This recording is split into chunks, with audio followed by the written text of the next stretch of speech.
Radhe Radhe everyone, आप सभी का आपके अपने चैनल में स्वागत है। तो आज के इस वीडियो में हम आपको पूजा में हमें किस किस सामग्री की जरूरत पड़ती है तो वो सभी बेसिक सामान दिखाने वाली हूँ। और देखिए, अगर आप शिवालय पूजा करने जाएंगे तब भी इसी सामान की जरूरत आपको पड़ेगी, और अगर घर पर पूजा करेंगे तो उसमें से हमें कुछ सामग्री एक्स्ट्रा चाहिए होगी जो मैं आगे आपको इस वीडियो में दिखाऊंगी। और देखिए, वीडियो में थोड़ा पहले डाल रही हूँ जिससे आपकी कोई सामान अगर आपके पास नहीं है तो आप उसे ले आए बाजार से, जिससे ये न रहे आपके मन में कि ये चीज की कमी थी पूजन में। देखिए, जो त्योहार है महाशिवरात्रि का वो साल में 2 बार ही आता है और भोले के भक्तों के लिए बहुत ज्यादा सुनहरा मौका होता है महादेव को मनाने का। तो आप सामग्री की व्यवस्था थोड़ा पहले ही कर लें जिससे आपको पूजा में किसी भी तरह की दिक्कत ना हो। तो चलिए अब हम पूजा की सामग्री देख लेते हैं। तो देखिए, सबसे पहले आपको 1 लोटा शुद्ध जल चाहिए होगा,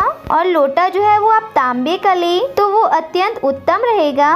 और इसके साथ ही हमें एक गंगा जल चाहिए होगा। और अगर देखिए, अगर आप शिवालय में जाएंगे तो घर से ही पानी भर कर लेकर जाएं। अब देखिए, जल के अभिषेक के बाद हमें पंचामृत अभिषेक करना चाहिए शिव जी का। तो मैंने यहाँ पे 5 चीजों को एक साथ मिक्स कर लिया है, दूध, दही, घी, शहद, शक्कर। आप चाहे तो 5 चीजें अलग अलग भी रख सकते हैं। अब अभिषेक के बाद व्रत की भावना से अर्पित करने के लिए हमें कलावा चाहिए होगा, जनेऊ चाहिए होंगे। तो यहाँ पर देखिए, हमने 5 जनेऊ लिए हैं। वैसे तो हमें 4 जनेऊ चाहिए, एक गणपति के लिए, एक शिव जी के लिए, एक कार्तिकेय के लिए और एक नंदी जी के लिए, लेकिन एक हम एक्स्ट्रा रख लेंगे।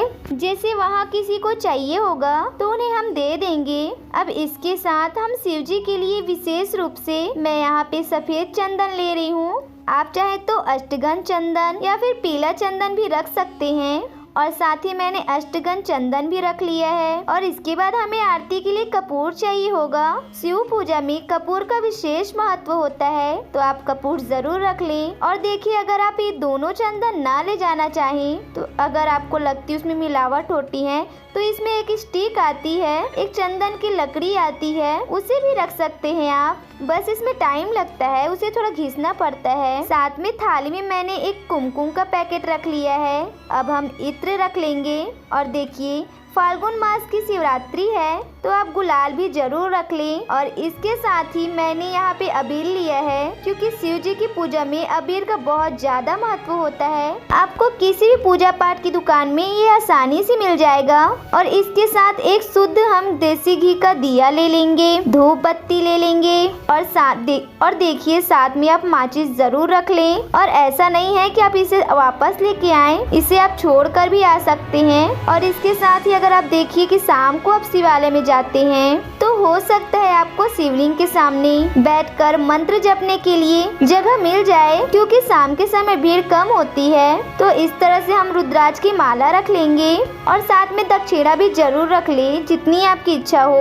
और अगर घर पर पूजन कर रहे हैं तो आपको इस तरह से देखिए एक शिवलिंग चाहिए। और अगर आपके घर पर शिवलिंग नहीं है तो आप मिट्टी से पार्थिव शिवलिंग बनाकर भी आप उनका पूजन कर सकते हैं। और इसके साथ ही हमको शिव परिवार का एक चित्र चाहिए होगा, उसमें शिव जी, माता पार्वती, गणपति जी, कार्तिकी जी और चारों लोगों के वाहन भी बने होने चाहिए, क्योंकि देखिए, महाशिवरात्रि पर संपूर्ण शिव परिवार का पूजन किया जाता है। और अगर आप मंदिर में जाकर पूजन कर रहे हैं तो आपको शिवलिंग और फोटो नहीं चाहिए होगी। और इसके साथ ही हमें पूजा के लिए कुछ फूल चाहिए होंगे। तो मैंने यहाँ पे सफेद फूल, फूलों की एक माला और कुछ लाल फूल लिए हैं जो कि पार्वती और गणपति जी को अर्पित किए जाएंगे। और देखिए, मैंने यहाँ पे लाल फूल लिए हैं गणेश जी के लिए। और देखिए, महाशिवरात्रि के दिन बाहर में मालिक बैठे होते हैं, उनके पास बड़े ही आराम से ये सारे सामान मिल जाते हैं। तो यहाँ पर देखिए, मैंने 2 घास ली है, और ये धतूरे के पत्ते हैं, और ये भांग है हरी,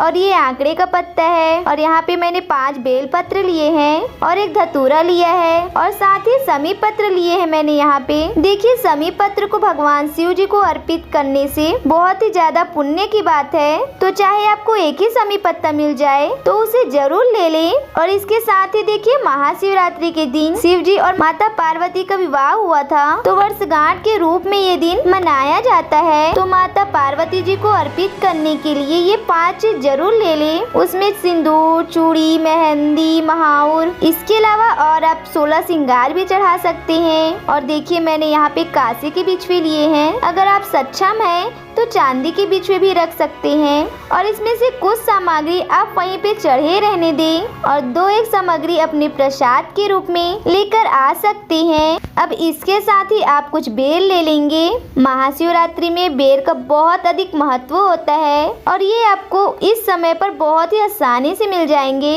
अब हम कुछ ऋतु फल भी ले लेंगे और आप फलाहारी भोग रखें, क्योंकि देखिए सभी का व्रत होता है तो फलाहारी भोग अर्पित किया जाता है शिव जी को।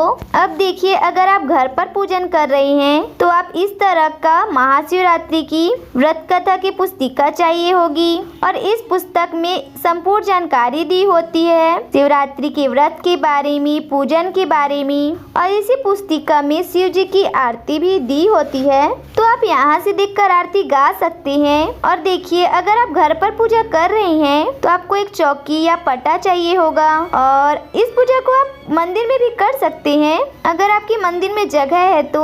और देखिए, जो महाशिवरात्रि का पूजन होता है वो 4 पहर का होता है, तो भले ही आप एक बार मंदिर में पूजन करके आ जाएं, पर घर पर भी पूजन जरूर करें, जिसमें आप तसल्ली से कथा पढ़ें, मंत्र जप करें, चालीसा पढ़ें। तो इस प्रकार से चौकी या पटा के ऊपर बिछाने के लिए हमें एक वस्त्र चाहिए होगा। यहाँ पर मैं पीला वस्त्र ले रही हूँ, आप सफेद या लाल भी ले सकते हैं। तो इस तरह से महाशिवरात्रि के पूजन के लिए आपको इतने सारे सामान की जरूरत तो पड़ेगी ही। बाकी यह निर्भर करता है कि पूजा आप स्थित करें। और महादेव का पूजन तो आप इतने सूक्ष्म रूप से कर सकते हैं। अगर आप 1 लोटा शुद्ध उन्हें जल अर्पित कर दें तो उससे ही वो प्रसन्न हो जाते हैं। तो उम्मीद है कि आप सभी को हमारी यह वीडियो पसंद आई होगी। वीडियो अच्छी लगी हो तो लाइक और शेयर जरूर करें।